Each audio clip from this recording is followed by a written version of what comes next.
a bread to send some is so memo say the actually trending news no ya deba ebe somo and then some day ban the team akotene ebi ene say Ghana man penia be the His Excellency Dr. Mahmoud Bawumia the teacher say task force ayete ye efa COVID-19 ehho no omo abom homodin ye papa na aban no so ne mode mo ewo COVID-19 hihye mu no ekon kan ye papa. I think Ghana has had a solid reputation globally, as the WHO confirmed globally, that we are one of the countries that has managed this pandemic the best in the world. Sa enso found National Labour Commission womo injunction womo ede akwakoto Ghana Registered Nurses and Midwifery Association womo strike womo sese ato osenya me aduma Monday womo ede sese so no womo ede ababe tuju asekia ne king Monday strike no ebeba so den. In view of the fact that we have not been served, nothing has changed. Nothing has changed until we are duly served. Once we are served, we will meet as an association with our allied associations and take a decision on the way forward. So, final year student or trade BEC no be entia abetoja ene se abaye o wahye no ho akonfo a enya asemketo akora asemi esi abesoa ewo dunkwa on ofen apadenchira mpatem ho ena asemi esiye sanso ena John Dramani Mahamadi ato edwaseyo nyame adom na se ofa akonya bi ma mpumtuo ebekoso ewo apewusika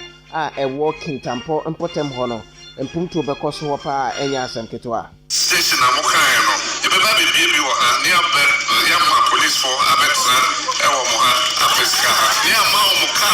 se de be ya se bibi se sia patrol car o metimi abom ho bai na o ma kwhwe ne ekoso enti presidential candidate Jacob Osei Yeboah so dey atuja say party akese no mechren PP ne NDC edrume bia se de wo esi eto party mo mpanifo no eno na yentumi enya third force political party ewo omem ha say science way ene afoforo pi na ene enwumre yi yesin konwa yede eba ababe somo medin ede Edward Donko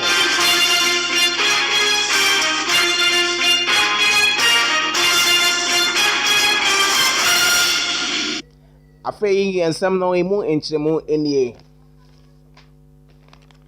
Ghana mampani abedi achire His Excellency Dr. Mahmoud Bawumia de atujwa say COVID-19 real ade bia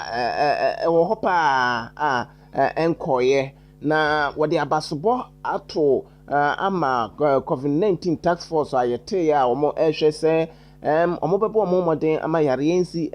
entete owo mem ha say wabra enu adadwatada ekoso ana yede ehye COVID-19 task force for womo animonyam na eno na abasobo ekoma frontline workers womo edi COVID-19 task force for no enyina anim yebo mabaso enya asamketo akra nano na Ghana mampani abedi achire His Excellency Dr. Mahmoud Bawumia achire mu se ohwe anamon a Ghana Health Service ene aban no ahyehye na ache se Ghana ban wasa abasobo yi papa pasanso ena task force no so womo etimi edi womo dwuma yi a ese efata se yebo womo abasonti wode abasobo kese ema Ghana ye mampani ene Ghana ni bia wodi emra no so ama COVID-19 no entimi antretre. I think Ghana has had a solid reputation globally, as the WHO confirmed globally, that we are one of the countries that has managed this pandemic the best in the world. You cannot get this type of reputation without the teamwork that has happened. We've really worked as a team. But I think that many countries are trying to understand what happened in Ghana. I'm so proud of our people because really it's not that simple. Ghana Health Service and the Gucci's and everybody. I mean, it's a complete total teamwork because there was a threat to our national security. security, and we came together. I think that without being biased, I think the leadership of His Excellency the President, Nana Addo Dankwa Akufo-Addo, was the key. Eno Ghana ye mampeni abedi echire His Excellency Dr. Mahmoud Bawumia ena yete nenka ewo ehonom no sadi tujwa se COVID-19 no enkoi edaso ewo ho enunti ye maxa ewo se yehye no yenkoso na yenhye na other protocols no so yentumi eni echire na yeni eso se ne be yare no yenko enkote enkosa afoforo. And so we pray that one of these days the effective vaccines may be available, but until then, the best vaccine you have is the mask. And so we should all wear the mask. Eno Ghana ye mampeni abedi echire His Excellency His Excellency Dr. Mahmoud Bawumia ono ena yete nenka ewo ehonom no na John Dramani Mahama nso akwakopi mu obono epoye mantam no mu ebontoa ka ensem edechire Ghana for titiri woma omo eto aba se ye ba beto aba na ye beto aba ene obesire Ghana for nyina se yento aba no ema no na eno de ato apewusika ewo kintampo FM eho ena sese wedra obo entoa ode ato onim se nyame eye adom na so befa akonwen a ene ehyehyɛ papapa ene ode egu akwan mu obehwe se enoma bekoyie papapa enye asem keto akra apomdinsem bekoso ye papapa sanso ena bambosem nso obehwe ama apawusika ne mpotem ho bambosem etimi agina se kim na school nso obehwe se through secondary schools a mofra no twa kwa atenten ede ekono womo ebe hwe ama womo nso etimi enya community day school no bia enya semketo akra na kwan ahodo nso aka no womo nso ebeyie station amokan no ebeba bibie wo ha ne abe yamma police for abetra ewo mo ha afeska ha ne ama o mo ka se de be ya se bibi se sia patrol car o metimi abom ho ban na o ma kwhwe ne ekoso enti bambo ehia papa ne toso clinic no chips compound no ebe peja ne aye no polyclinic amamo ma fomo din so ebe kwenim na ne ka ho na o kan no esibi ewo mempasem so hwe efi apeska eko mempasem then apadati bi ko secondary school ho and I say obefi ha ko kintampo enti secondary school amukan no so maybe secondary school wa apeska ha se na be ya pada wo ha enya secondary school ni bi akọ ekwan ne de number 1 priority if say akenye se NDCP aban mu a anka be ba yi akenye kasa akwan asem if say anka se bre yi wie da so bi a nyame hyehyɛ se ye ne hye ase nyame ahyehyɛ se ya anka se yemra yembe tinana mhyambo se nyame adoma NDC samba enche bia e be ba be ka mo ho na ye de apaso atwa na ye bie kwan no atubama eno kane mampeni John Dramani Mahama ena yete nenka no na Nana Bafo Charles apewusika manhene ena ode ato John Dramani Mahama enim se nyame adom na so ba onyi womo pemu wom se mpumtuo oye bi ma wom sanso na ban a otiso yi ono so ye na afemu de nti so ba se kima ene mpumtuo no oma no nsu wade wo apewusika ne mpotem every how any amania away that is right to be yes to go saro jabasa wadaroma na adumdum wa kai na wa be senior high school back be also any amania afanye wa yenka so o sase ba o yin so ebi na jabasa ma ne ma to ya watu ani abe be dwanu amen esanse dwanu ne mbaira yetu on tamenya eri ko buru and jabasa na yenka so watu ani wo ho any amania na JDM sanso ekokopiem ewo abiase ne nyina ewo Bono East Mpotem honom na konso de to anim se kwan ene asupiti ene mpumtuo anase project ahodo a na omo eye no oba obeto aso ama no makoyie pa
eno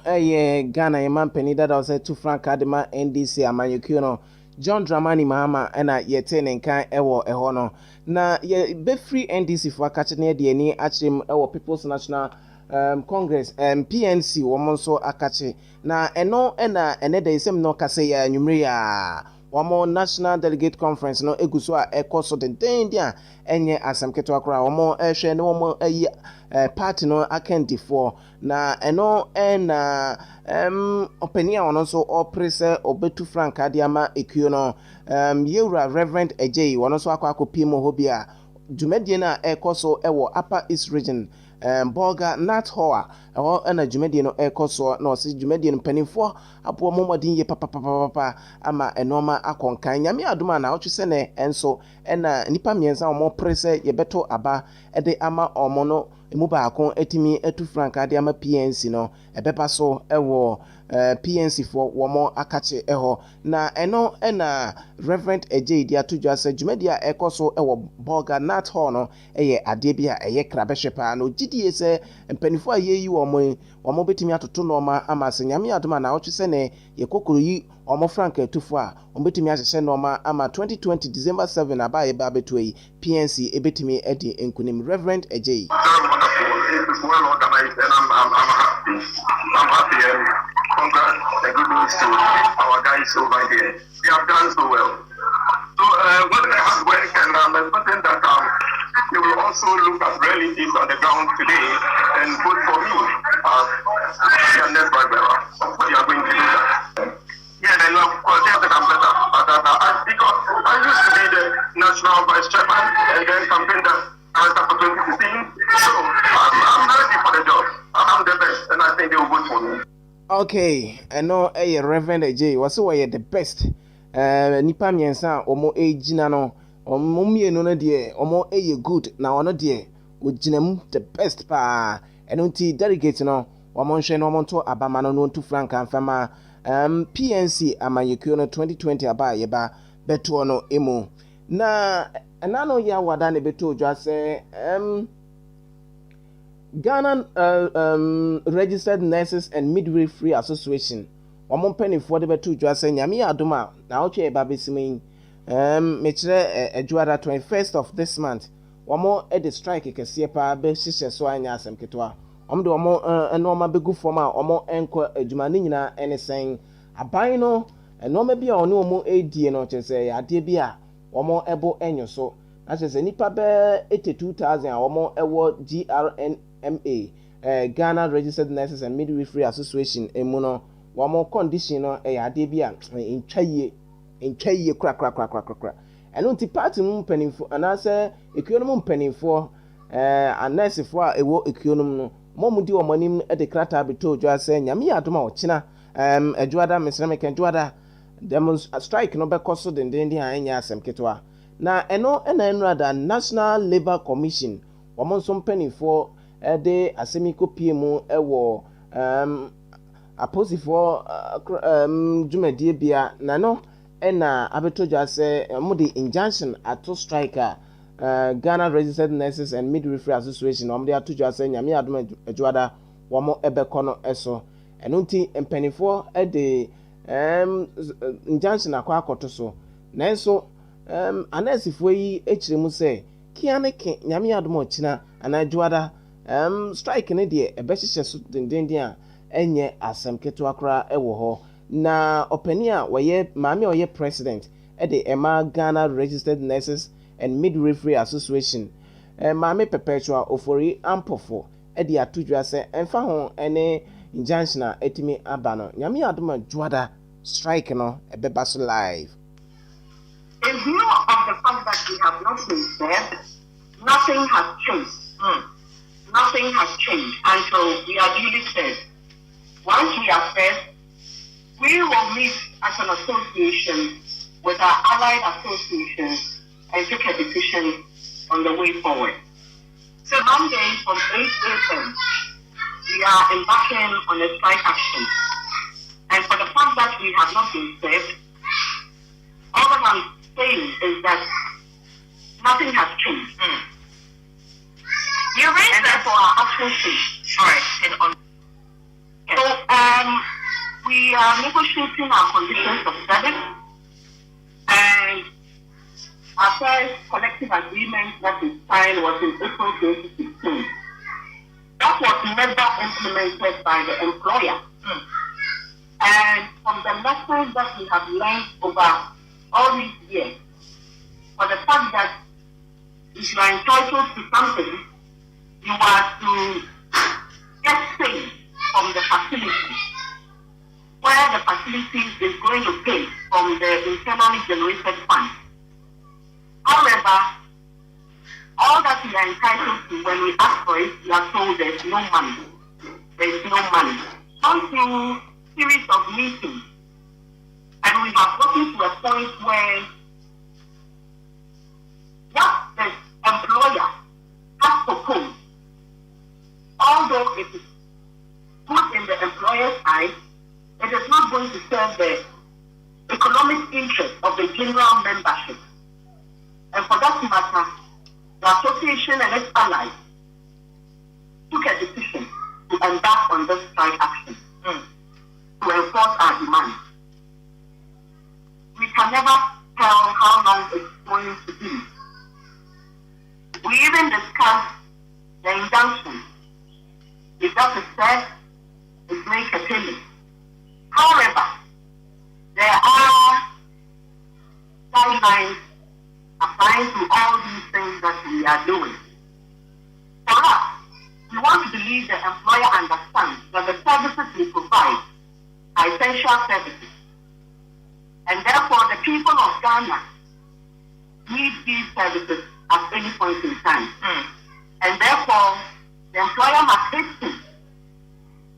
and understand where we are coming from so that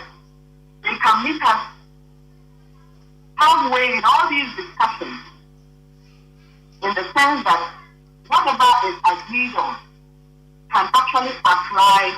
to the general membership and not just a selected. Perpetual Euphoria Pofo, a president at the Emma Ghana Registered Nurses and Midwifery Association, and at the attending Canantiami Adumajwara, one demonstration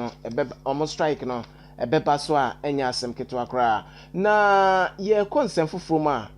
Jacob Osei yebo a we independent candidate yebeka ya 2012 wajina mpre no so ewo Ghana yen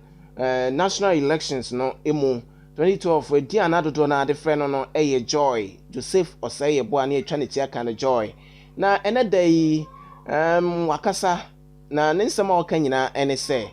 party akɛseɛ no mekire NPP ene NDC edrum me bia na kyerɛ wɔn afa party nketewa no enomum wɔn akandifo no nomum na kyerɛ wobɛte na ntɔkwa mienu abobo asoa ɛwɔ party no mu wobɛre na NPP wɔn ene flag bearer de ma party ketewa no ɔne no kɔ nakra na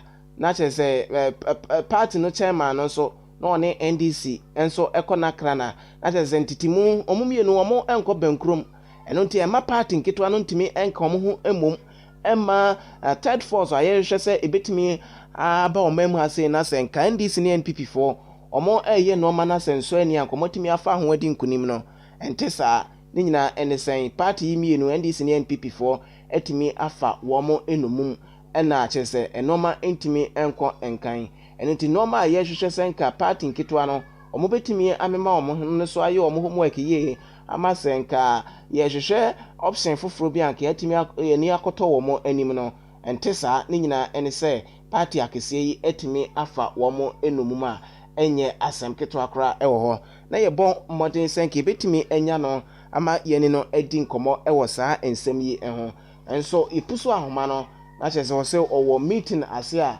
ebrepem no penifo etnase a yene no bebo enko areho sama e free abeswa a ewo dunkwa ono fen apa denchira east empesua no eso ene se abayu a ye friend Mariam Batule wakwa kwose ne ho akonfo abayu yi kan JHS 3 for enrada omuwi omo ensohwe ne ho na eno na busuafo kirem se be se nondu yawada no anajo no ena ofri efi omo pe na chiri kwan a wamo enhu no na school for no so ebia ebisa wamo se fiada hanrada social studies ye pepe twa to no otumi ebetwe na no na ne classmate chirim se eno so wentumi ama metre na no pe ya memenda no pe ya na busuafo chirim se toilet e wo krom ho abesoa kro no emu omokoye abayiwa yi a ye friend Mariam Batuli wahye no kon ahoma a wode efri atasefo asase eso apolisifoɔ a wɔdu nkwaw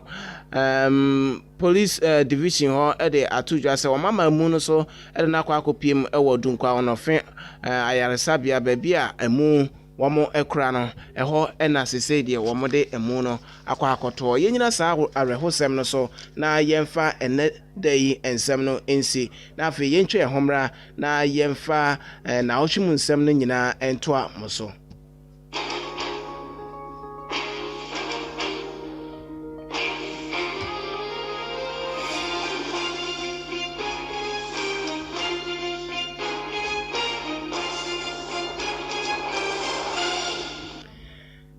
Now, Chimu and UTAC University Teachers Association of Ghana, one more editor just say one more book and research allowance. Say a bino afa ama oma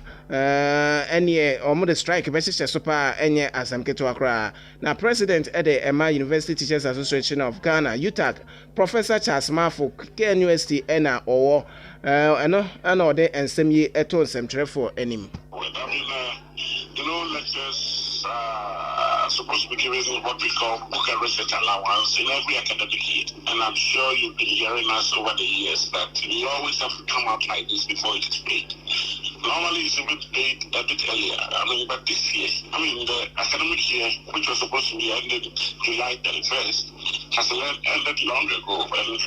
And despite all the efforts we have put in and all the correspondence which we have had with government so that the right thing is done, that is for book and research to be paid within the academic year, has not materialized. The government has just failed to, heed to our call. The new academic year has begun, and one would have expected that that is what government should begin even preparing for another book and research allowance for this academic year. But this is a case where last year's has not been paid, let alone this year's. Na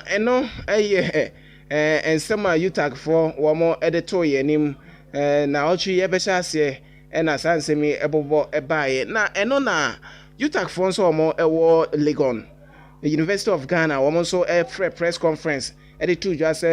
public university bill abano ede ato edwana ade bia omo emfoa so na omo ensem kyerefo enhiemu ekiremu de ntia womo emfoa sa ensem no eso much and I'm not sure that very soon is this that the four elected officers of the University of Ghana campus were elected, of course, by the lecturers at the University of Ghana campus. And, of course, that we have a national body which the National Executive Committee comprises all four elected officers of the 10 campuses. And so let me say that before the Executive Committee meeting, which NEC makes reference to, the processes leading to this press conference had already begun, and at the time we were at the meeting, the notices or invitations to media houses had gone out. The reason is this, that from June of last year, the Minister of Education made a pronouncement on the floor of Parliament suggesting that UTAG was comfortable with the deal and that we had made input. This bill came in 2019, and UTAC, for example, all the campuses were tasked to form committees that would digest the bill and decide whether or not the bill was worth considering or that the bill was unnecessary. And all the campuses indicated, and our report is very clear on that, and that we do not accept the bill. It has come back with some revisions. The revisions we do not think reflect any different from the zero draft which we received in 2019. And so our position as a branch on the University of Ghana campus has been that the bill is unnecessary, and because of its unconstitutionality, government should consider the withdrawal of the bill. Eno Dr. Nkrumah UTAC Penia or non so or University of Ghana Legon and I yetin and can ewo ehono na eno ena UTAC national executives de betu just say UTAC mpanifo ewo Legon no che say o ma fa ni die ama UTAC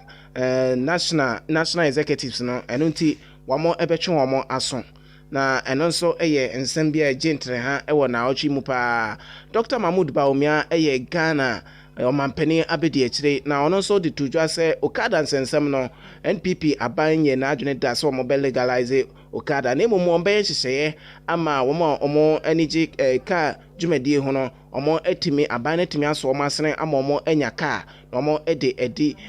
dwuma na emu okada de eye dwuma bi a ehu pa eno nti one na ban de lalai nya de da so omo ba be legalize okada. Discussion about Okada in Ghana, this motorcycle transport. I think that in the context of what we are doing, we would rather encourage the Okada riders to come in and try to buy and lease these vehicles so that they can run businesses. They need to graduate from this risky and less safe Okada riding to a safer means of transportation. Their problem will be a lack of capital. But if you bring in new leasing policies and we have our national ID cards with our digital addresses and so on, we can have a credit system working and give you an option other than this risky. You don't want to finish graduate school and then you make a life in Okada riding. You can have a better option, and we will give you a better option. So yes, we will not legalize Okada business in Ghana. It may be a tough decision, but it is in the interest of Ghanaians. We have had discussions, but we will stick to our decision. Eno Ghana ye man penny abedi achire His Excellency Dr. Mahmoud Bawumia ena yetene nkano na ne boss Nana Dankwa Akufo-Addo Ghana mampani ono nso editu dwa se Ghana sumdua ye hwehwe ewo December bato no echi no dwumadi e wo se Ghana memuni nyina yesom na ye boye homoden nananom hemfo sanso na posifo ene obi piara e wo se ye gina mu na ye bodawro ebo asumdue ho dawro se ne be ya asumdue no ebetimi aba ama oman ne enyina. Past process have strengthened the cohesion of the nation. They have also repudiated its fallacious contentions expressed at various times of our history. Democratic governance would breed instability and ethnic conflict. There have actually been those who went as far as to state that democracy was inherently alien to our culture and social makeup. Continuing success of the Fourth Republic provides the most effective response to this unfortunate view. We are witnessing to the economic and social havocs disputed elections have wrought in many parts of our continent. So far, we in Ghana have been spared such incidents. We have the good sense of the Ghanaian people to thank for them, and we must continue to act as checks and balances for one another. We cannot and must not take our good fortune for granted. All of us, candidates, voters, and citizens, have the onerous responsibility to conduct ourselves in a manner that keeps us together as one people, irrespective of our ethnic, religious, gender, or political differences and affiliation. Nana Dankwa Akufo-Addo eno no sachire mu se wono we the man of peace eno nti abaye ba beto no December 2020 ade bi obehwe se asomdue ebeba omemu ase. Free, fair, transparent election, one whose result is beyond dispute, forms a good basis for strengthening cohesion amongst the citizens and preventing needless disputation. That is why we, in the New Patriotic Party, can say in humility, but with justifiable pride, that almost every innovation that the Electoral Commission has brought to improve the process, some of which I have outlined above, has been at our instigation, often in the face of initial resistance from the EC itself, and unsurprisingly from our opponent. Ahead of the conduct of the 2020 general elections in December, the Electoral Commission, the COVID-19 pandemic notwithstanding, has completed the successful compilation with the relevant health protocol of a new credible voters register, arguably the most credible in our history. For the first time, Ghanaians were provided with daily updates of the numbers of eligible voters registered, together with specific age, gender, regional breakdowns, and breakdowns of identity to all eligible voters. eno Ghana mampeni His Excellency Nana Addo Dankwa Akufo-Addo na NDC fonso be PM ewo Asante Mantema say Kwame Nkrumah University of Science and Technology town hall meeting eba so ni nyina wo manifesto launching and 3 version omoba be chirechire mu de kire Ghana for na eno na Kwaku Agyeman menu wo yemra sebejani ewo ahafo ano north wo chire mu se nyame aduma John Dramani Mahama befa akunya na fertilizer kuafo ombeto ni free wo mu entua teku ana asempoa amfro kan kosa hwidantano na won kwa fertilizer wo ma gyan ho ama apro nansa ya papa panimu bi oni na masen eno kwa unsa fertilizer ni bi apro egu wiram ana ja apro wo se min kwase sabi sai okoka se cocoa abaton yantimi anto ama fertilizer na pro no ade ache ye ne akokyere no ade no waka ama Ghana fo atie se si ya fi wei o se fertilizer no akuafo ni timi nto enti o mu mfiri enti akuafo na yankrata fertilizer no maje 4000 metua no koko bre se mantua momfa me koko ama koko akuafo ni nyina aye yankrata enti kuani bia opese ni koko so na wakwaje fertilizer no odeka na nam yewra jomama se onam ne manifesto so o ka kire Ghana koko kuani bia se so twedi apon na dom asa de no fra konwa kase abio a koko fertilizer no e free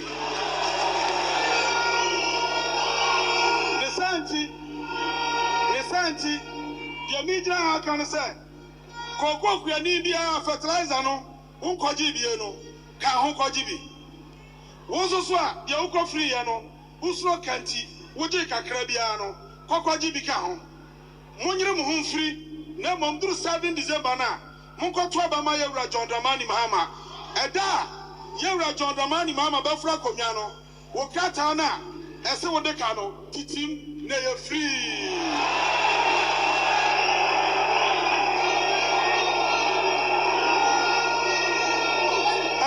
and some way in see wa brand DC for BCM Kwame Nkrumah University of Science and Technology one town hall meeting no emu na Kwaku Agyeman menu ahafo ano north mrasebejani wade sa ensem yi eto edwa ewo eho na ochimu so na union mu nkoma ye ofasefo ne yema a omo ewo junior high school form 3 no wamo etre wamo ensohwe na eno ena mofra no bi ye ne ebi edi enkomo mo kire mu se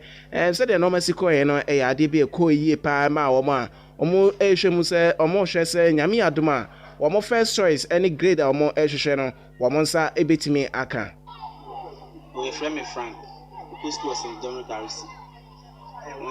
exams in the nyame ase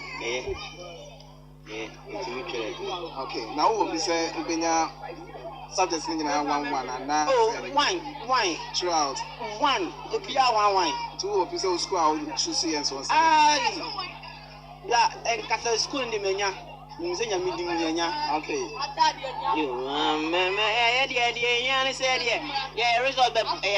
beba yeah the train say the result beba the mu be fe cause and that you better than I don't swasi ni ada nyankopon swasi okay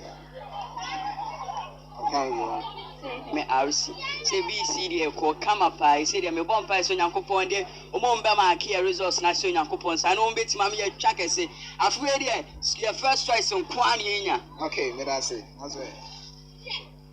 video ko ye pa na me dey me gidi pass 6 na me dey cars ma say anglika e frame you Pasiata Sylvester school Adam Kwame CJHS thank you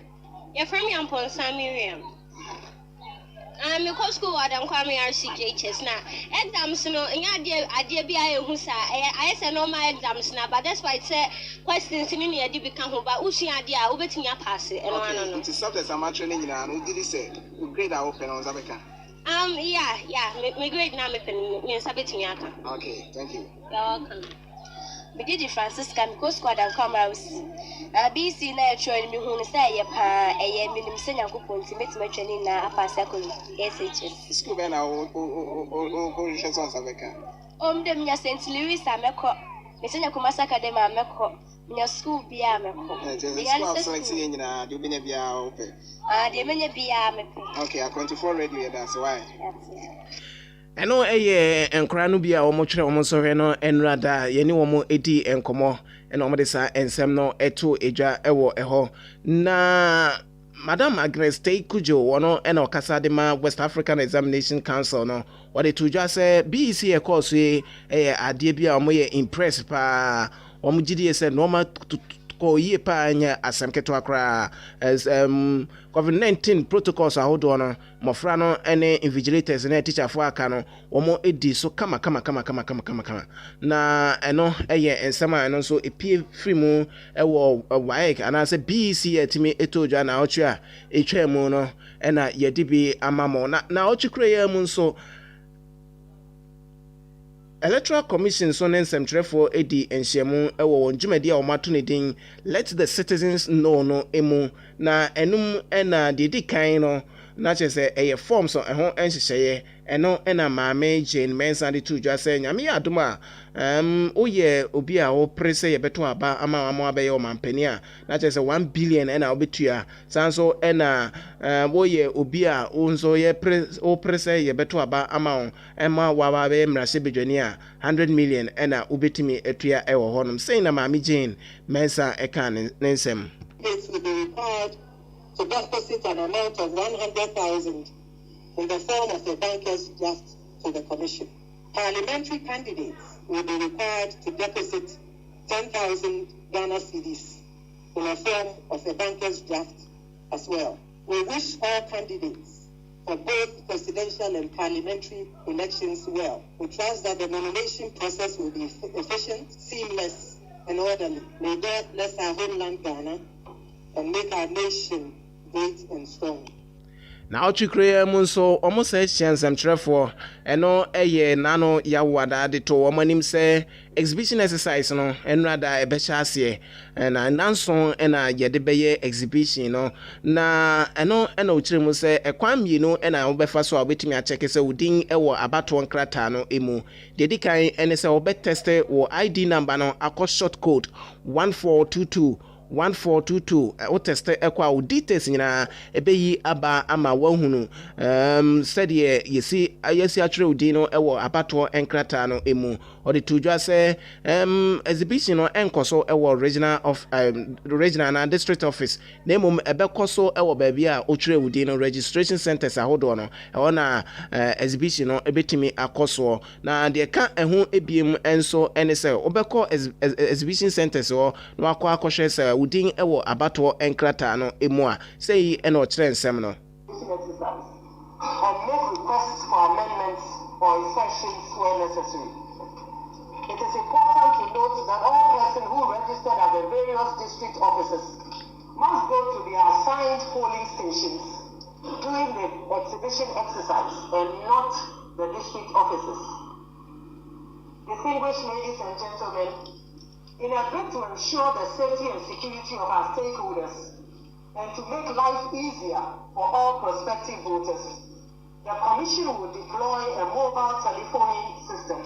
also known as the SMS, to allow prospective voters check their details using their mobile phones for a fee of 30 pesos. A prospective voter may access the system by simply texting his or her voter's ID card number to 1422, and immediately his or her details will pop up. With this simple process, a voter with a click of the button can obtain the following details: his or her name, voter ID card number, age, gender, polling station code, polling station name, district, and region. This facility will be available to all voters throughout the period from post live tomorrow. Therefore, we urge you not to re-access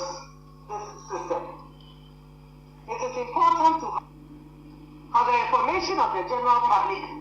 the Commission will deploy 5,000 biometric verification devices to selected exhibition centers across the country. Jane Mensa eye abato commission na yete nenka ewo eho no na na ochikre mu nso osai asibe entry eye KMA mayor de to just say abanya etiswe mabo momodin yepa ewo asante mantem eba mpotujuma up to ne yenya president wetima aboa yen ama yenya Kumasi International Airport ultimately ni kusu den airport odi ama yen ebro 100 million asem market odi ama yen ebro 277 million osa ko konfanoti hoso odi ama contractor wo mugusu a omo eye na contractor no asoso no sa kwan ye na ha ye nyina no aban ene na kasa se onu kwanya 100 kilometers of the road na sa wo hwe akwan ye a ekoso ewo Kumasi ha esese da na nado dan ko ekufuado ase no Kumasi bebia na yem headache pa eyoti landfill Kumasi every day ball and kwa ejenity more than 1500 tons. Kumasi mayor osai asibe entry ena yete nenka ewo ehono na ochikre ya mu enso ena Professor Bene senior law lecturer ewo University of Ghana Legon nipa bonfo ebi eto ano woni fie ekoko yi no free atrasefo asase so ya yenyina we so na yemfa na otwimu nsem ene enedai nsem ansa kan ne nyina emfensi ase nyame adom ochina de akan bia nso ye de besomo medin ye de Edward Donko koso aneti ya 24 radio ya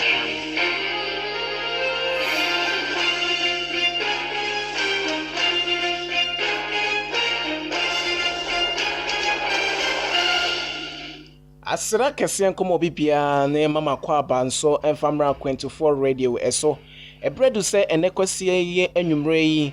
ensema ya boabo no ayato ne din trending news no yede ebi ebesomo ensema yede ba no de di mu akotene ebi ene se ene anwumre yi akasima kakra bi na Ghana mampani His Excellency Nana Addo Dankwa Akufo-Addo na chese enhyiamu etoso edunson wa abra Ghana ye register enipa mienu a yesusu se omonya COVID-19 ewo afi March eba no de etoso edunson aban no ebegina fidie ahodo so na ode eto edwa na ensem foforo mu enso kan kwanhia bi esi enrada ewo Kumasi offenso ekwanso na ka eso enipa be se eduasa ensia na emu ensia eko enwoche so atimi ahwere wo mo enkwa no yedimu ensam ebebremo. I've also seen the varying degrees of injuries and then they are responding to treatment. Some are in critical condition and have been referred to Promotional Hospital Kumasi. Sanso ena okopiem ewo etifido epueye mantam no emu a kan kwanhia foforo enso esi ohonom ema posifo enso mienu efrimu a enya asem ketwa. They were escorting some buses. When this bus came to run into the vehicle, they somersaulted and then one person, the driver, passed on. The three others were conveyed to the Wawale hospital. Kani mampeni John Dramani Mama de atujwa se nyame adoma bosumi ayeba besimu na se bedwafo besa akwa atenase na so omo ekwa cars ye kradi free amanfo from eba no de adi mfie edu ekono ehomra no omo ekwa aban no ensa enhwehwemu ebiem. Parliament is returning in October. Government should go to Parliament and amend that Customs Act and take that clause out. You know, that is what they must do. It's not enough to, if they say this. Dr. Sribo Kweku, openi kwantrefo a woda Electoral Commission won jumedi ahodo ano na eno na wode atodwa se ensema amanfo ka se ahyama okopiem ehonoma enipa be se empem aduonu baako omudin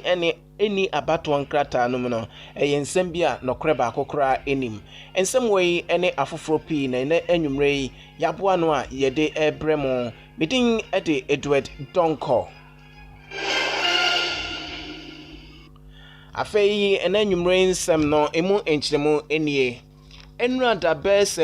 nonsomu hono ena beto dwa se kan ɛso footballers ana wɔn esi akan efiri afrancho ɛkɔ offenso eduru ofimu hɔ no ɛna driver ni olusu control anaasɛ ne type a olusu control ma ɔde kaa no ɛkɔhyɛ ɔfe no mu na ɛno ɛna abetodwa sɛ enipa mako nwɔtwe ɛna wɔn etimi afiri mu a afoforo dodoɔ na nso etimi aprepra ɛnyɛ asɛm ketewa koraa na saa asɛm yi betodwa na kyerɛ sɛ ɛnyɛ asɛm ketewa koraa enipa dodoɔ na ɛna aboto ɛwɔ asɛm yi ɛho a players anaasɛ nkora a wɔn esi akan a wɔn eni mmoro mfie edu enum yi wɔn etimi afiri mu a ɛyɛ awerɛhosɛm yie papaapa na nkora yi no sɛdeɛ mdi kakan no na wɔn efiri afrancho a wɔn ɛkɔkɔ register ayɛ ɛwɔ court division no emu na ɛno ɛna driver ni lusu control de ka yi kɔhyɛ ɔfe no mu a enipa nwɔtwe deɛ krananae wɔn afiri mu a afoforo nso egu ayaresabea ahodoɔ ebi te sɛ St Patrick Hospital ɛwɔ ɔfe nso san so ɛna Kɔmfoanɔkye Hospital ɛnyɛ asɛm ketewa koraa ɛwɔ hɔ Divisional Police Commander DSP Edmond Nyameche ɛne nsɛmtwerɛfoɔ ɛkasae ɛfa nsɛm no ho na sɛyi ɛna ɔde ɛto edwa. Have also sustained the varying degrees of injuries and then they are responding to treatment. Four are in critical condition and have been referred to Kɔmfoanɔkye Hospital Kumasi. It was conveying a youth team from Afrancho towards heading towards Ofinso. Then on reaching Ofin River, that he was descending the what you call it, a hill. The driver of the vehicle allegedly lost control of the steering, and then the car veered off the road and hit an embankment of the bridge, and then finally landed in the river. 6 of the passengers died, and then the 30 other. Ɛno ɛyɛ nsɛm a police penny a ɔwɔ Offensive Divisional Police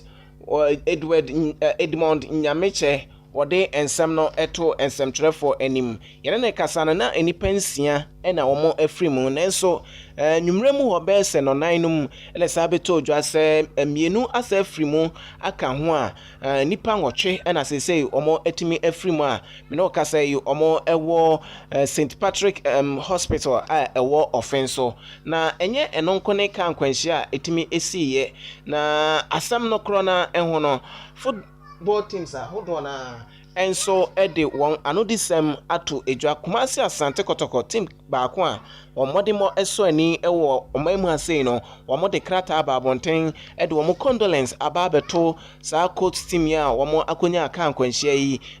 anim saa enso ɛna Liberty Professionals ano so ɛwɔ enkran Ashanti Gold ɛwɔ Asante Mantem asei any teams ahodo na Legon City wɔn nyinaa timi aba abonten a GFA Ghana Football Association wɔn nso pani Ket Okreko enso de krata aba abonten a wɔmode ya konsem ɛma enkura wɔn afrimi wɔn abusua any team no any wɔn supporters enyina enye enonko ne kan kwanhyia etimi esie sɛ de bika kan ye no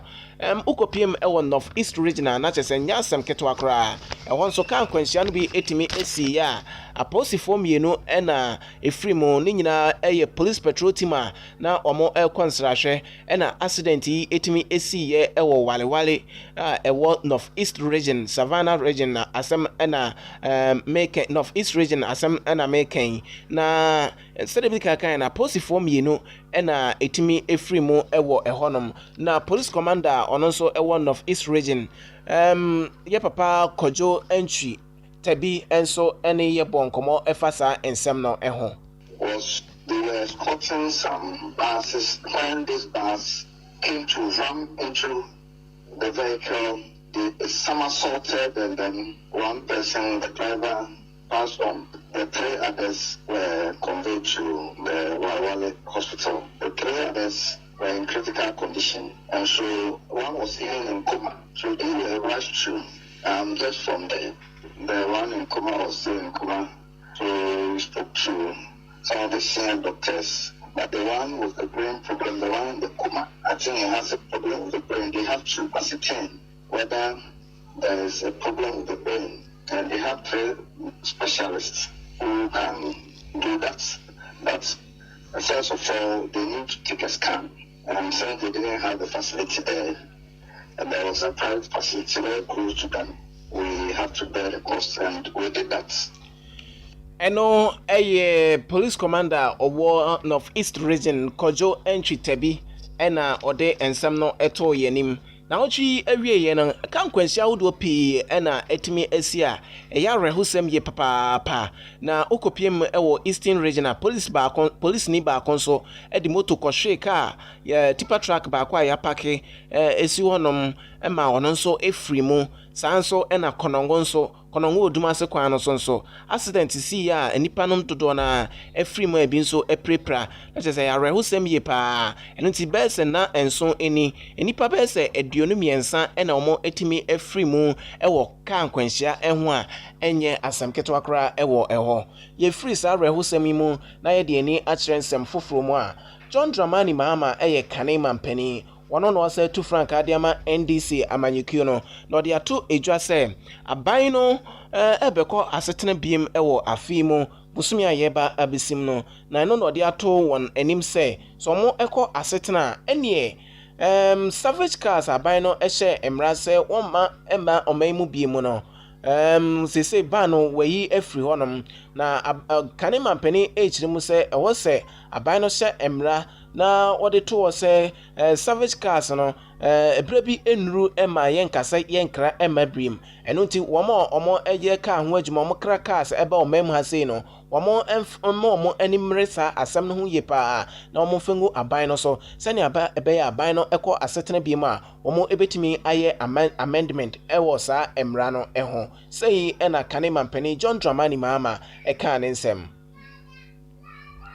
Parliament is returning in October. Government should go to Parliament and amend that Customs Act and take that clause out. You know, that is what they must do. It's not enough to, if they say they've suspended and they've not amended the law, it means that in future they can implement the law again. And so what they should insist on is that the law should be amended and that particular clause taken out. And no. Eye kanema mpeni John Dramani Mahama ena yete nenkano na ene dey na obone nto abo akobo ye ewo Bono East Mantam no mu obone tofa ewo ho ena one TV station ba kon edi sa enkomo no na wasade to dwa se owo Ghana ma eho adwene ye papa na ohawo ene wo modadwene de ha wo mo no eno ena ofro adwa no ebiem a obedi eho ejuma ede ama oman. Have acquired years of experience of leadership, and so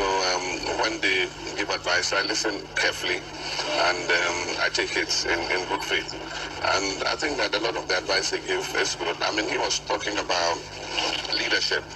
and not populist and not managing expectations of people. I think that that's one of the problems that Akufo-Addo faced. I mean, he raised expectations so high, but was very low on delivery. Na techiman so okopie mo honom no wode ensam etudwa a okirem se oba ene papa ena wode bema techiman ma was afama and the manifesto my techiman akaho I just said o share ya try no esibidia techiman population ni enjuma enkoso ho no edrumna e was see peja techiman the free municipal status in the Metropolitan Assembly. I just say Mpuntu ne normal and the Metropolitan Assembly econo and also the Bebaha. If you say Techiman Anya capital of the new Bono East region. And in Yoma Bibrioho, it's a regional hospital, yes, a public university, the basic Yoha, and then Yoma Bibri. And so what you say, Yamia Dom, na anticipa, na Shin Nine, the manifesto Yejuma. Senfin na echi yebeba techiman no na techiman asakra achese yeto fon sefata nidin eno eye kanema mpeni His Excellency John Dramani Mahama ose 2 franc adiama NDC amanyekuo no yete nenka ewo eho no na ose ade yo ekomfie otoso mienu techiman manhene so edito nanim se onhwe na nachitafo no omo enka ensema emfa entitimu ema oman emu na afin so omo asomdue eho dawro na enipa wɔwɔ ɛma ɔman mu no ɔmo etimi aka de akyerɛ ɔman na ɛno nso etimi ɛde mpumtuo aba public sentiments bi akyi na wakɔka bibi yɛn bi da Ghana hanom yɛyɛ mmɔfra revolution ba ma amanfoɔ yɛ twobo saa ɛduru baabi no na revolution no ɛnde ɛnso so biara aka ne twobo ne ɔkan no ɛde asie ne bɛde ne nyinaa akɔtɔ former president Rawlings so ɛmɛboa a nyinaa mo nyim eti manhwɛ nkrankrɛ nim but also objective no should be the national interest. The sole objective no should be the national interest. We share partisan and individual tribal demands and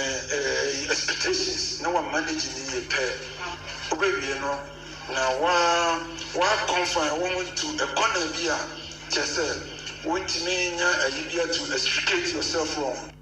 Eno eyo si adio yo ekumfi awotoso mienu. Techima manhene eno de sefuto no eto kane mampeni John Dramani Mahama anim na yebeko abato enkrata no eso ebekomu na yahwensema isi etiene eye de toso miensa ewo exhibition exercise no emu na opening kwantrefo a wo hwe electoral commission on dwumedi ahodo so Dr. Srebo Kwaku ede ato edwase ensema amanfo ekeka se wokopiem ewo ashaman register wo hono nipa be se empem aduonu ba ko mo edin ani aba ato nkrata anum no eye nsem bia enye nokre bia enim concerning here. There were 160,000 voters. Unless there is some movement over than 108, and then I'm going to get a different Ashaman. So there may be a checking and we will talk about Ashaman instead of 100 for that market rate. As far as the beginning said, they from doing a provision of some Ashaman 160,013. And nobody should be more than 10 as far as I mean, the come do is more than 160,000. Dr. Srebo Kwaku ena yete nka ewo ehono.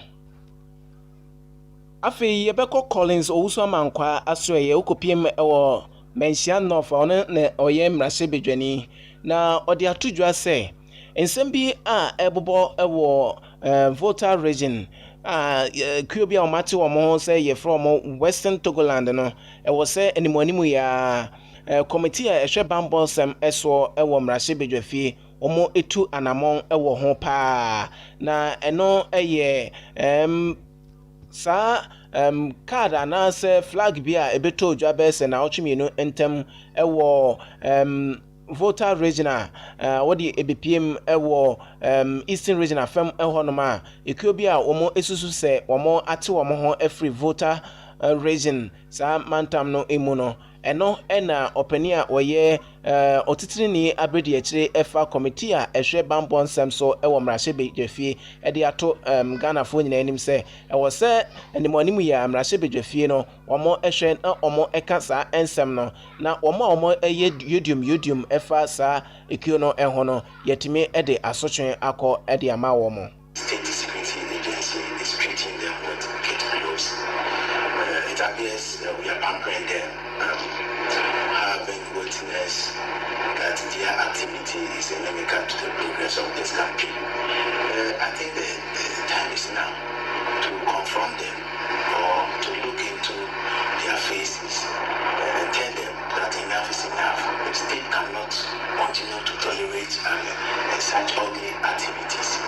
We saw signposts believed to be mounted by these so-called members of the Homesteady Foundation at Yakuse and so many with the inscription, welcome to Western Togoland, which body granted them that independence. Eno eye Collins owusu amankwa ono ena okopiem o mention north a woye mrahye bedwani ena odesa ensem no eto idwa nyame adom ene no ngoche pepe Ghana mampeni His Excellency Nana Dankwa Akufo-Addo ebeba na one Ghana ababedi nhyiamu efa nhyiamu etoso edunson ewo enhyehye a ye se ne be ya COVID-19 yetimi edi no so enkunim kane a wohyia mu no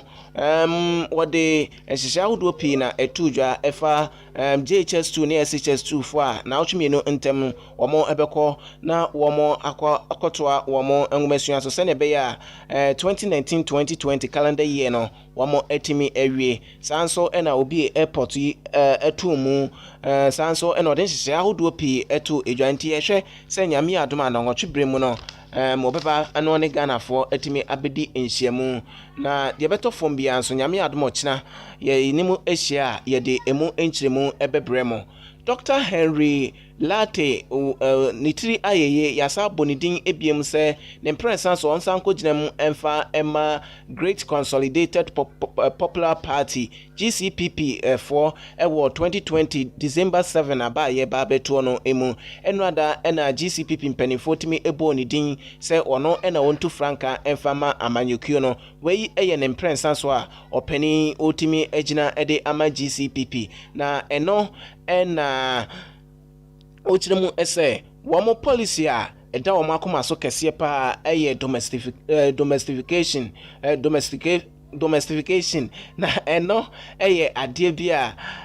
omo eba womo ede ebeye ejuma papa sanso ena kuyasem eho se yenu aduane ewo yemem se ni ankasa yensa emfidi se aduane no de yenni se aduane no de yebedi omo atone domestication agenda no ebeba so dendende for mfanche domestication agenda no ebeba so dendende a enya asem keto akrasan so ena ye nyina kania no ehon sensem enso womo edi bedi juma na enye enonko womo echiremu se mpanifo awdo bi omsa bo mudin eye andi bampo womo atono so abasa onye first vice chair efama ekionosan enso na second chairperson eye Martha Jona Citizen Atodazi ene Alhassan Isaku eye secretary sanso ena George Amwa eye organizer yeyini mpanifo no bia womo eka wom Frank etufo ho Dr. Henry Latta wotu Franka ede ama amanyokio no ewo December 7 aba yebeto no emu nurse fo nkabom ko di atu edwa se nyame adoma ochina kan ne ken strike no ebeba so omo di atu dwa se ohwe omo condition of service mu a ha adwene yepa nipa be se 82000 there aban no ne omo eni niye wona setena mo oden pa sanso enampani nurse fo ne doctor fo a omo eginam ewo COVID-19 sensem mu a omo allowance ayeso omo nsaka na omo ensankan no nti nyame adoma demonstration ebekoso den Madam Perpetua wono ena oye president ede ema ekuo no de atodwa se kianeke demono ebeba so for those who had accessed it previously before the system went live. They do not need to re-access it. They are committing the charge that is going to really be a very catastrophic meeting and then a charge to citizens who access the laptop. Eno eye Madam Perpetua yenyina science no so na yemfa enanwumrei trending news ayensa kan no ensi ase nyame admo chana dia kan bia ye de bebre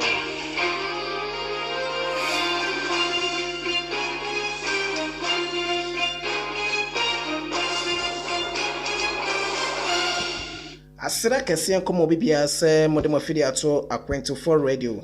ebredu sense sama esisi o maimu ase no dia aboa no ayato ne din trending news no yede eba ebesomo enensema yede ba no de di makotene ebi ene se nana adodanko ekufu ado enrada okohia mu de toso edu ensia ewo kasafidie ahodo so ne nyina eye nhyehyɛ a yede agu akwam se ne be ya COVID-19 yebetimi etu ase afri omaimu ase na eno ena se ne be ya restriction ahodo a yede to omanyi eso no yeyi ne kakra no wode atodwa se nyame ya adoma abosome aye ba besemyi ne de toso aduasa yem football ana yen contact sports no ye behye ase enkenka Premier League any Division 1 no bosome aye besemyi ne da etoso aduasa no ne nyina behye ase. Indeed,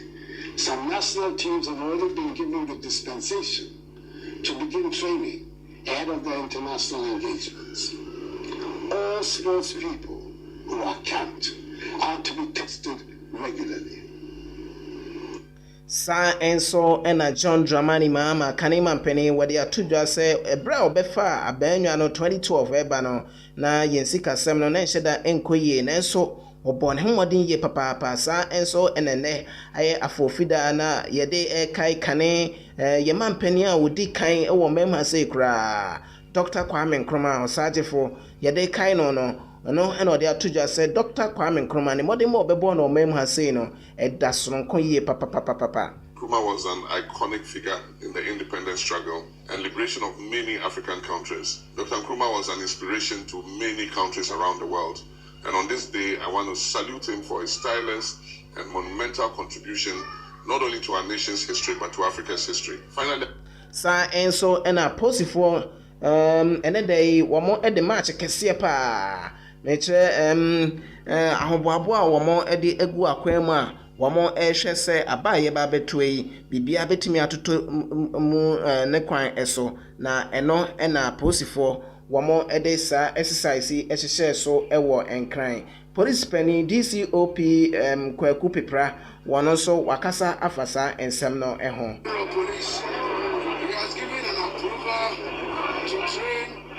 special policemen and women for the election. And as I'm speaking,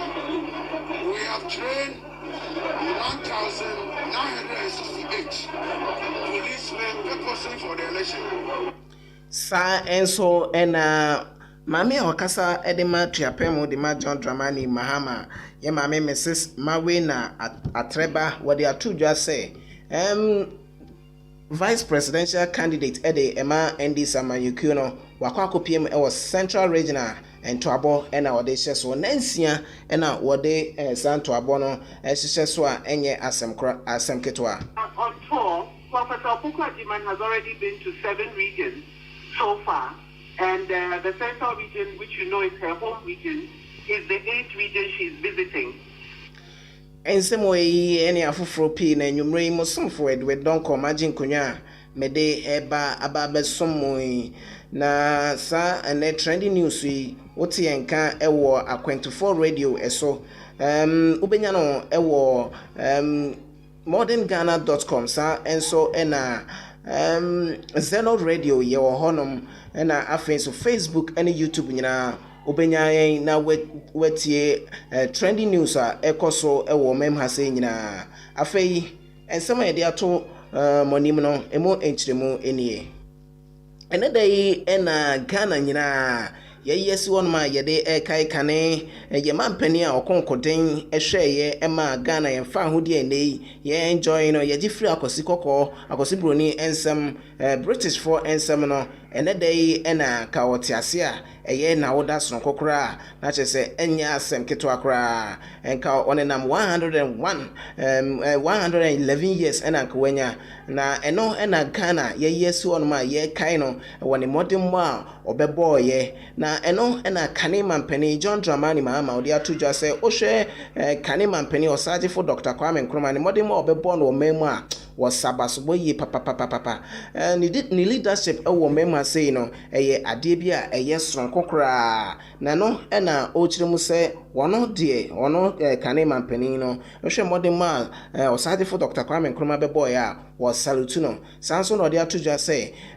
mfiampimienu ni dumienu obefa adwa no se omampani no Ghana ensikasem ne adwuma sem no na enyina ye na enso ototo no ma ye pa etimi gina printing 2016 no sorry every abenwa no so no na ade bia ne modern mo no na ekon kan ye papa otna TV XYZ so ene kasa ye ena no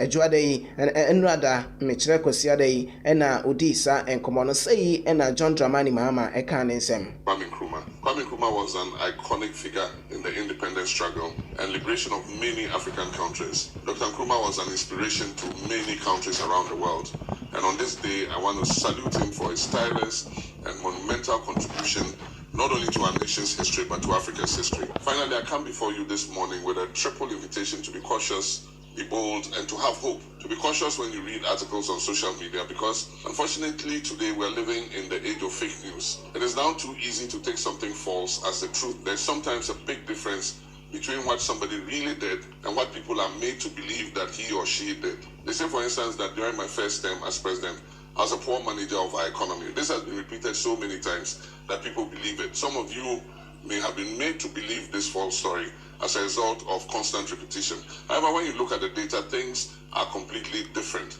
In 2012, the size of the Ghanaian economy was $41.6 billion. In 2016, on my watch as president, it grew to $54.5 billion, a nominal change of some $13 billion in about 4 years. This year, 2020, on the watch of Akufo-Addo as president, Ghana's economy is projected to be somewhere around $66 billion, which means that the MPP government in 4 years changed the side of the economy by $11 billion. Note, in 4 years, by $13 billion under my watch and $11 billion under the MPP's watch. This is what the data says. Eno kane mampeni John Dramani Mahama ena yete ne kana ochire mu se eno mepi na ya na ekoso ewo social media platforms so na saa ensem no so wotia ewo se odwene ho mienu ayesa de amafo ka no obeji atom na enso nye nyina ena ya na enokre ebi ewom eno nti ensem ye kafa na ho bebrebe no Ghana fo nyina ehunu nokra abemu nye nyina ena na eye enokre ono ena yete ne kana na anano na ochwe mu yawada no ena ebeto ojo say nurse for Ghana Registered Nurses and Midwives one association no womo ebeye oye chirepa ede etia aban no efa one condition of service ena afin so allowance bia womo omo edi animu a womo konkoden se ne beya COVID-19 intimi tretre no aban no afa edi na anase ontua womoka ana wona setrem nipa be se 82000 wona setrem enye ade bia enye de no ana emmoa womo no womo etentesu kokode a kire aban no se ade bia enso womo ni eno ntia na dai obepiem ewo 16 regions no ma na che se sweni enso kantre hospitals akese ni nyinara wo bia ni ho no ma obi etu mu se ene dai woko akoye ejuma eno ntia nurse for any midwives for any woma ekeka ho no wo nyina ede womo etu so agu foma ene dai womo entimi ankwankoye ejuma no so bremu ene ensaka krata e kire se mo amoye nurse for amoko ejuma be se enu ada no a moda so hospital no wo mo ntwe report no mo amfampie free facilities ahodo no emu sanso ena wo mo de krata no krona mu wo mo ekire mu so wo mo so anka wo so nko mo ko ejuma anopai no wo mo koso ano wo mo enna na task force ena wo mo ede eto wo no ma e call various health facilities no se ne be ya obi a woye nurse ni bi a wo be hye watade se okwa akohwe oyaresafo oyarefo no emra no ene obedi eno ntie ene dey sem no kasai okopiem ewo Kumasi Comfort Teaching Hospital saa netie nurse ni bi ani wa woye ejuma ewo honom sanso ena okopiem ewo Kolebu Teaching Hospital so a sanso pepepe ena etie Tamale Central Hospital so saa netie Sandema Hospital okopiem a ayarefo ewo honom no na chese sweni enso kachre nurse fo ewo mema say obi ani honom a ene dey woye ejuma omo eyare okopiem ewo OPD ahodo a ewo mem ha say ewo hospital so honom a omo egugu forma omo yanche ehwe say nurse for ebeba abese omo yare nenso akoye hwebiada perpetual ampofo ena oye president ede Ghana Registered Nurses and Midwives Association wakasai ena no memede twemu echiremu say akopem say aban no ede womo apede ebema womo no ene strike no etuamu saa.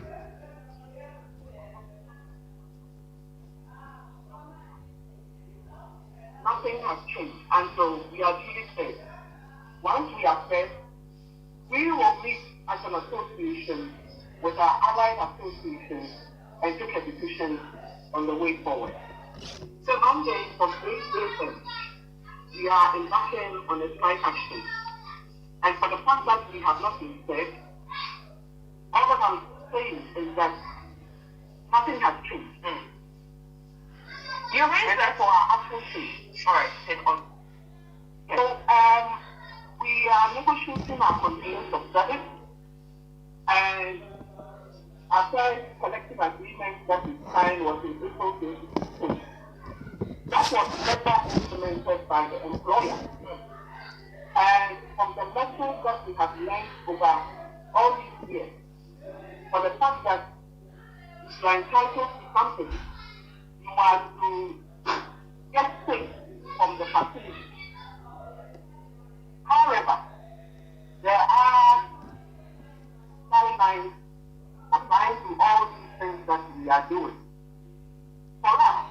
we want to leave the employer understand that the services we provide are essential services. And therefore, the people of Ghana need these services at any point in time. And therefore, the employer must listen and understand where we are coming from so that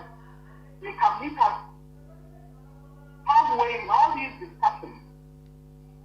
in the sense that whatever is agreed on can actually apply to the general membership and not just Perpetual Ample for a president at the Ghana Registered Nurses and Midwives Association. Na eno Labour Commission almost one ede abetuja say and normal nurse for a adebia etia Labour Commission omo emrano. Enu ti se omo anhwe yi a womo ebusumi aketua ewo busumi mu no ahwe ya omo ebetimi atete so na yene omo nso ana omo kwa ade womo anipa kogu hospitals ahodo no mu bi ekasa ya omo echirum se omo besre anesefo no se omo ebe call of omo strike no se ne be ya omo betimi aba na omo nipa omo de omo akogu asopiti ahodo no womo etimi asa womo eyare na enso nesefo dodo na se womo nso ya na omo ehun se binom ebufa so ewo hospitals no munya oyaresafo no wahwe wo ma ade bia ha wo mo nanso wo condition ewo mdwumadi a wo mo edie no ade bia ha adwene papa eno ensema abepiem ewo anesefo wo mo strike a wo mo de ahyehye so omam ha sei no emu de beto form bia na nyame adom ochina ye de ebeba abesomo enrada na nado danko akufuado etsa gina simpie so ene Ghana fo nyina edi nkomo efa hyehye a wo de agu form se COVID-19 no intimi tretre ewo mem ha sei we ye de toso edu enson na eno ena nanado danko akufuado de ato Ghana fo nyina enim se nyame eye adoma bosumi aye baba bewura mu mekire October bosumi du no emu no ne de toso eduasa ense de agu form ene se Ghana yako kensie de eye football anase contact sports no nyame adoma sa bosumi num ne de toso eduasa no ebehye so denden a enya asem keto akra na no de atudwa se enhye ode agu kwam no enie se nyame adom na se akokansie ne hye so a de ombeye ene se various studies no womo entimi enfa enipa ema no emro 25% na se nipa 100 na various centers na itimi efa ebefam ohamu nchichemu eduno enum ti 25 ena ebetimi afa ewo centers ahodo ne nyina baba yara na kire se efa se 40,000 and your best 10,000 and as 10,000 and a betimi afa ewo eho na nado danko ekufuado ekasa no ochiremu se empanimfo de team no eco training centers ahodo a omo ebehwe se omo emma supporters bia emma o sanso ena team no omo regular test and afenso COVID-19 safety protocols no was say womo edi eso into consideration the imminent participation of our national teams in international competitions. Indeed, some national teams have already been given the dispensation to begin training ahead of their international engagements. All sports people who are camped are to be tested regularly. Fellow Ghanaians, with respect to football, after due consultations with the Ghana Football Association, it has been decided that the Ghana Premier League and the Division 1 Football League will restart on Friday, 30th October, with a full regime of testing of the players, technical and management staff. No spectators will be allowed at the training centers. And when actual competition resumes, seating at all stadia will be limited to 25% capacity to ensure social distancing. Wearing of masks by spectators at stadia will be mandatory. The restart of all other sporting competitions will be determined on a case-by-case basis pending consultations between the Ministry of Youth and Sports and the respective sport associations. Nana do dan kwaku fado sanso echiremu se eba eye ensem sanso ena pub ena beaches bana wode eto so no eda so eda ho no ma onyi eye eno eye nsem a etimi epiemu ewo update number 17 ba so enrada no emu na ene day so confidence match so etimi eba so ema aposifo ewo mem ha sei ne nyina ye ahoboabo a wo eye ewo abato aye ba beto no emu na eno ena DCOP Kwaku Pepra Body ono ena oye Director General in charge of operation ede ema aposifo dwumedi ahodo ewo mem ha sei ode ato edwase wei eye ahoboabo a aposifo no yede boabo omo se ne ebe ya wo dwumedi ahodo mbedi no afia bato mu no omo ebe remaining professional ewo dwumedi ahodo mu DCOP Kwaku Pepra Body ne nsem enie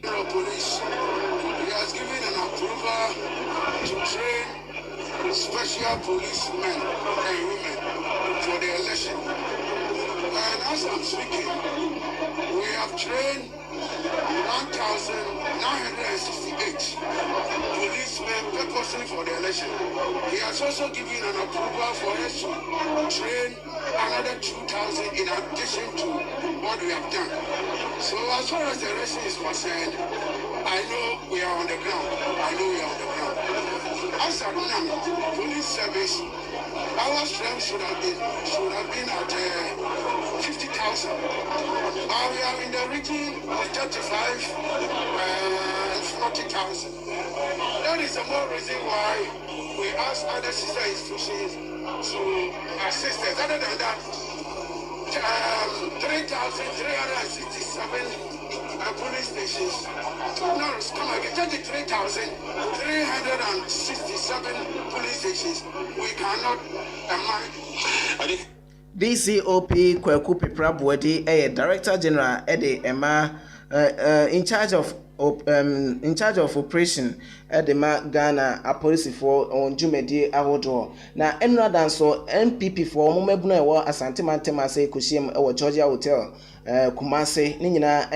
omo campaign ho nsensem se ne beya mebunu no womo ede omo beguremu ewo campaign ahodo amo ebetimi aye emu na eno ena trade minister Yewra Alan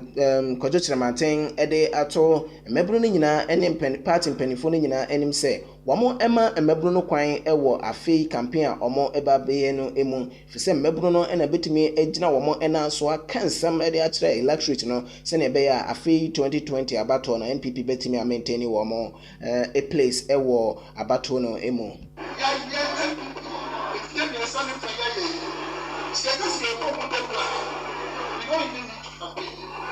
I don't think the senior role of the person of the hall, there must be your communication effort in this campaign. Yesterday, I said the communicators who are under communication. Because all of them to lead the communication effort in this. But those who answer any intelligence, and you know, let's see, even what the damn society will I don't think when think of myself the type of information I would gather to support your campaign. That information, let it play by writing and you see the information that will come. Trade Minister Alan Ewansamfo mu no tiapemu di ma John Dramani Mahama yema Professor Jane Nana Opoko Ajiman wakwa kopiem ewo ne mantamu ana ne baby a ofri mantama ofri mu Central Region na eho na wode ne nto abono akwa akoduro wei mantama etoso enson wabra ibo ni din se wonye tiapemu enfama John Dramani Mahama anamo a woto se ne be obekan disi womo ani suadin no ede a kire wona isi ahene etu ahene na eno no akwa akopiem ewo Central Region na eho ena ode nam akomako ensia ekobo entoa ewo ho na de okasama no Mrs. Mawena Atreba ode atujwa se enansia ena maame ekwa akodie na yentie no reason di ntia maame Jane Nana Opoko Ajiman wakwa akopiem ewo Central Region. On tour, Professor Opoko Ajiman has already been to 7 regions so far. And the central region, which you know is her home region, is the 8th region she's visiting. She's going around interacting with traditional authorities, youth groups, women groups, traders associations, artisans associations, listening to the people and letting them know exactly what the NDC in the Peaceful Manifesto has for them to address their issues. So we're going to be here in her home region for the next 5 days, and she'll be engaged in those activities, trying to understand the realities of the challenges that people are facing and sharing with them exactly what the NDC is proposing to do. Now, what it will just say, my minute target pa a year and my one jumedi ahodo into Okako Pimuno and only Juma ahodo num ebia walk akodi ewo in 15 months more. Calling on traditional authorities. You know, Professor Opoku Ajiman is a very great respecter of our traditions and our culture. So she'll be calling on some of the traditional authorities. There are about 20 constituencies that she'll be visiting. And she also intends to meet with targeted women's groups, with some traders groups. Of course, there are some small mini rallies that she'll be interacting with people. So it's quite a lot of activities in a short period of time, but she's very excited. Eno Mrs. Mawena Atreba where Kasama for Eddie Ematria Pemu Edema and John Dramani Mama NDC Amanyukuno Emu ono ena yete nenka ewo ehono na ne franke tu for John Dramani Mama de enchimo aba na nsemo ne beto odwa se John Dramani Mama ka se nyame adom na se fa kunwan bi ma ene e mochra hodo de obesi bi papa na bia ya obesi dodo na zongo communities na eno ena John Dramani Mama ba bonti abechirim se asem na ye nsem bia no kure bia nim na asem no se de okan enie se ne Muslims ana se ye nuano Muslim room for free mo ana wo zongo communities no free mo treatment a ye de ma wo mo e wo moches ahodo no eye ade bia ya entwaye na eno enti ena wo de atudwa se so ba enie mobesi moches ahodo e wo zongo communities no se ne be ya wo mo ebetimi akrakra nipa wo mo ebefri mu e wo ho na nyese okwa akosi moches ahodo te se de amafo ekeka no na adai moches akwa akosi no zongo communities no adai zongo fo mo nyina na ebewu ne edo mo kwa akoguma na osesa ensem no ensem bia enye no kre. They facilitate the establishment of mortuaries in accordance with Islamic custom and practices and collaborate with the Ministry of Health to set up focal teams responsible for procedures that are compliant with Islamic custom and practice at all public mortuaries. So this is a very important thing that they have been talking about. Na osanzu ko PM on Kranza ene ode atudwa asanyame adom na oba kwan ahodo ene apomden ensem ewo ho de Kranza amo na konta no omo ebenya bi papa afano enti manifesto my Tishiman Ekamo. I just said, Oshe, I try no. It's a bit Tishiman population. The Enjuman Kosovo, a drum now. I was see Pija Tishiman, a free municipal status, a metropolitan assembly. I just said, and Puntune, normal, and a metropolitan assembly, Econo, and also Yele Bebaha. If you say Tishiman, I capital of the new Bunu East region. In the regional hospital, yes, a public university, the BCB or her. Okay, say Yesramika Neamote and Enya na ye pese yebo and Kranza at the end say ena John Dramani Mahama or Kanesem.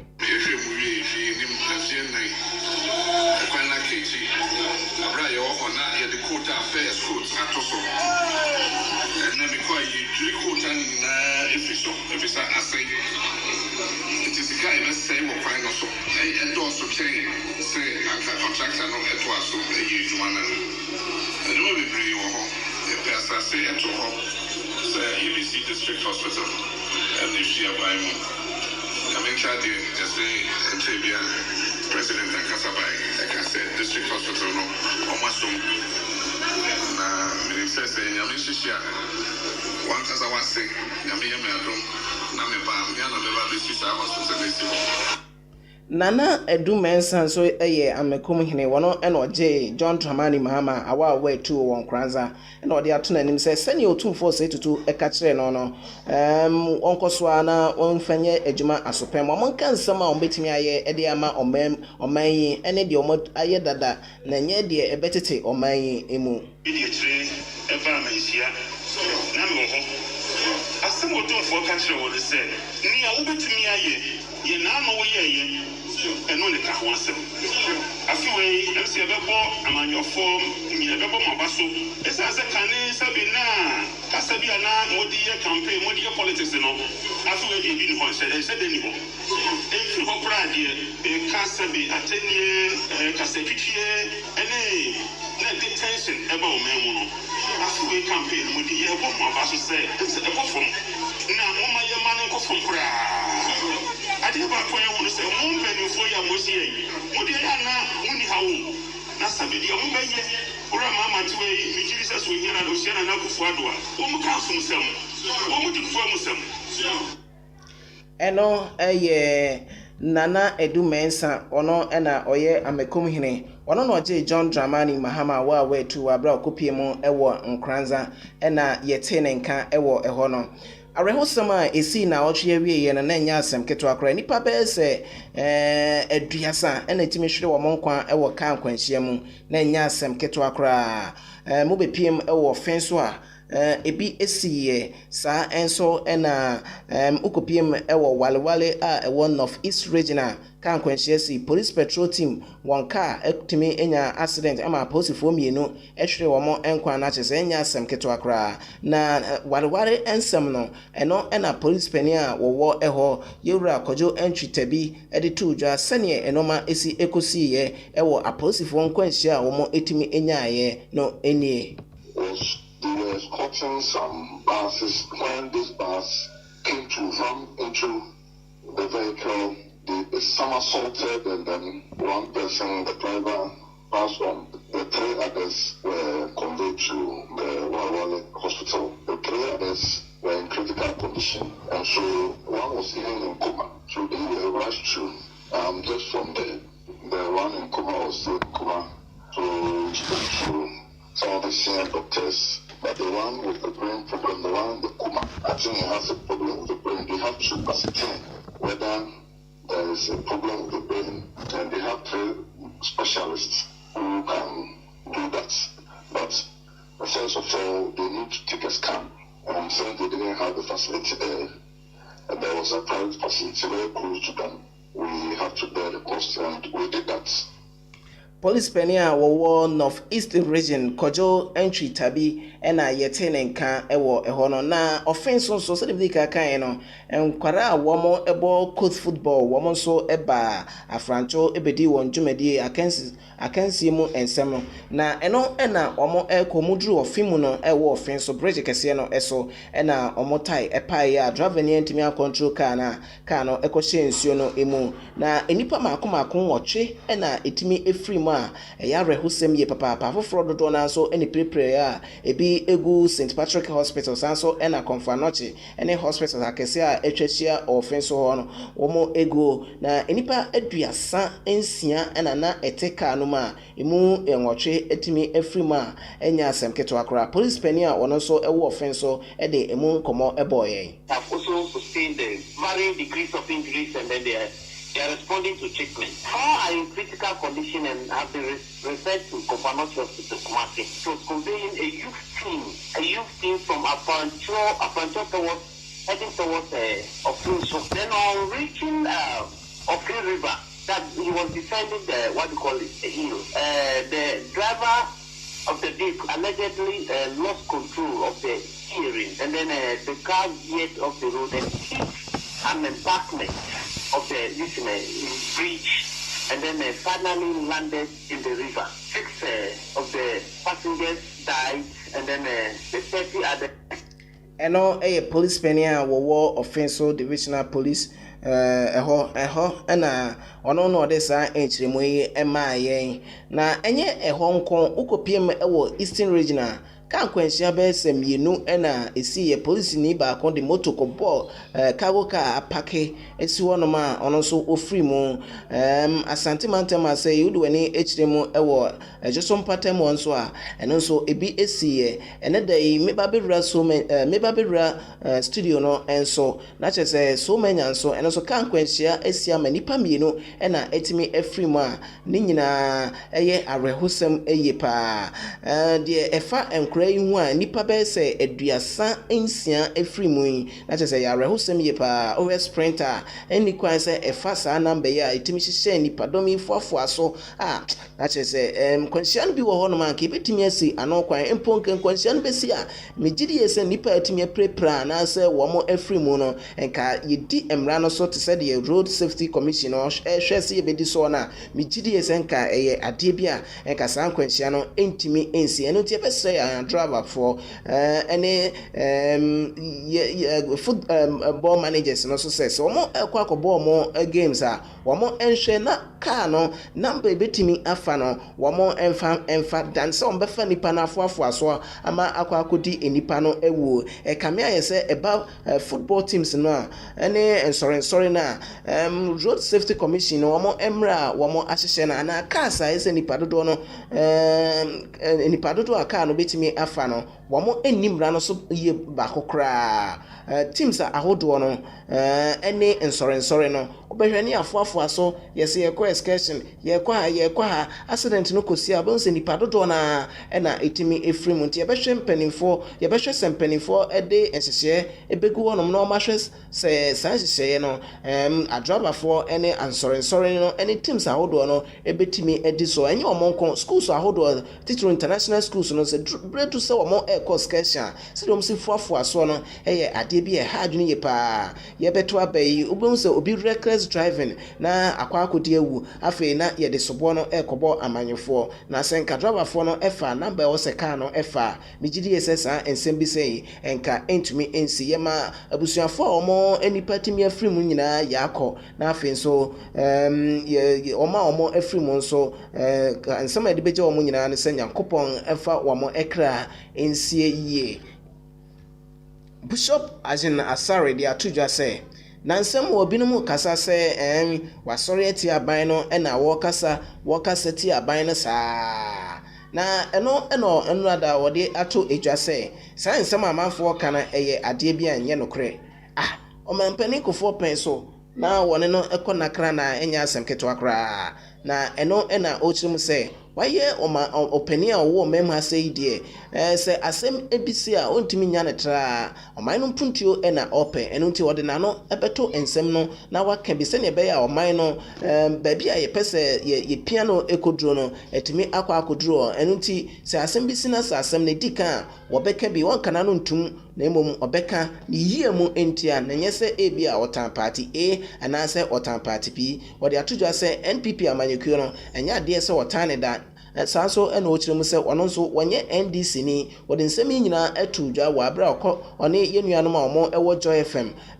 ekọ adi enkomo na eno ena ode sa nsem atudwa wa abra na yenua ba emefa pel ene na edi enkomo nom sei ena oka ne nsem Just. Okay, yes, Ramane no to me ama enuti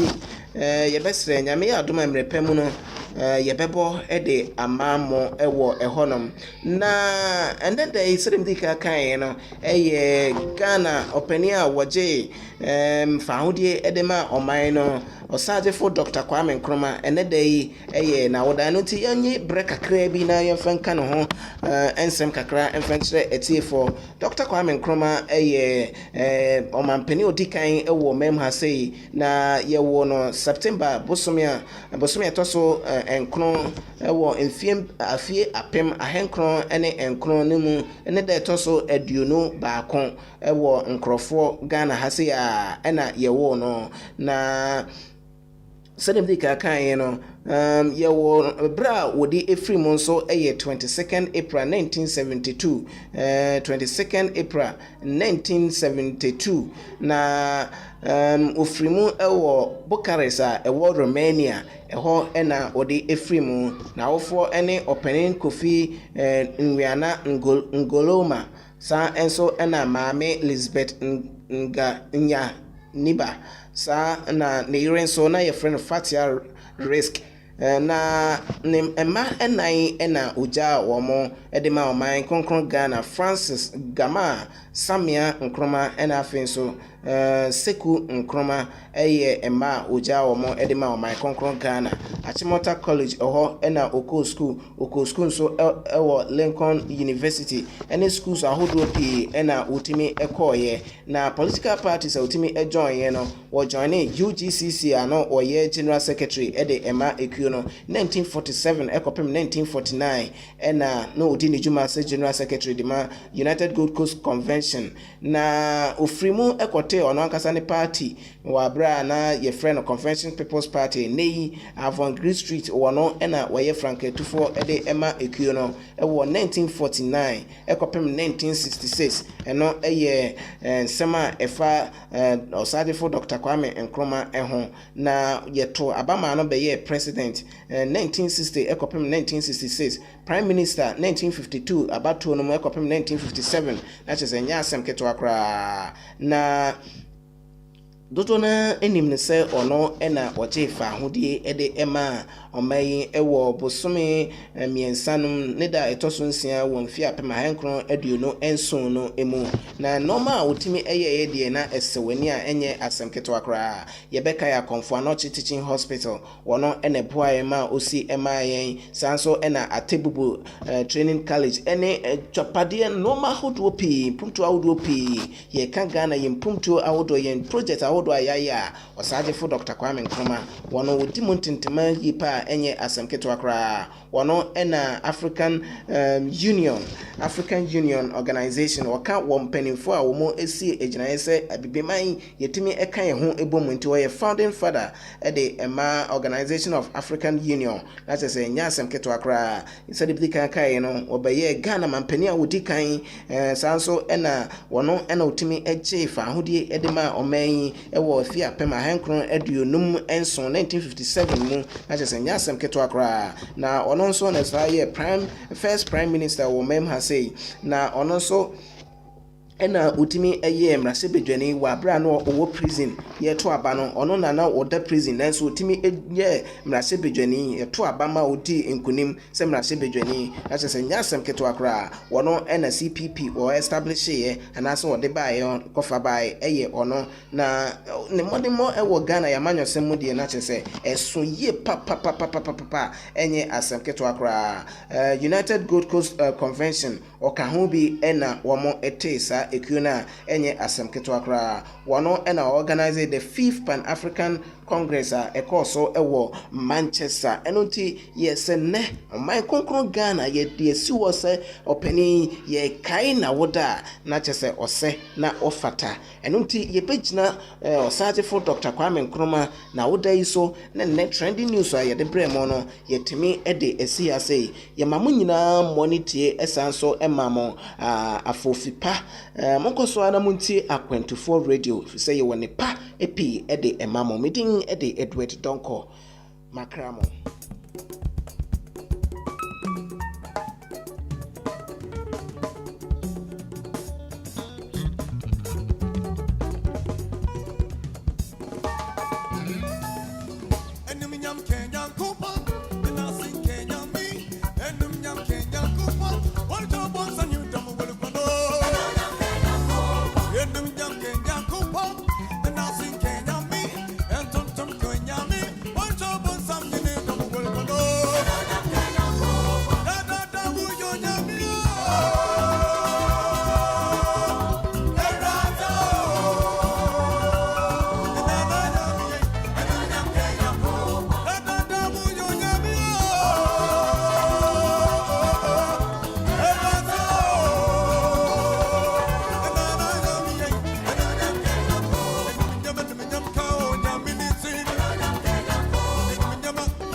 mama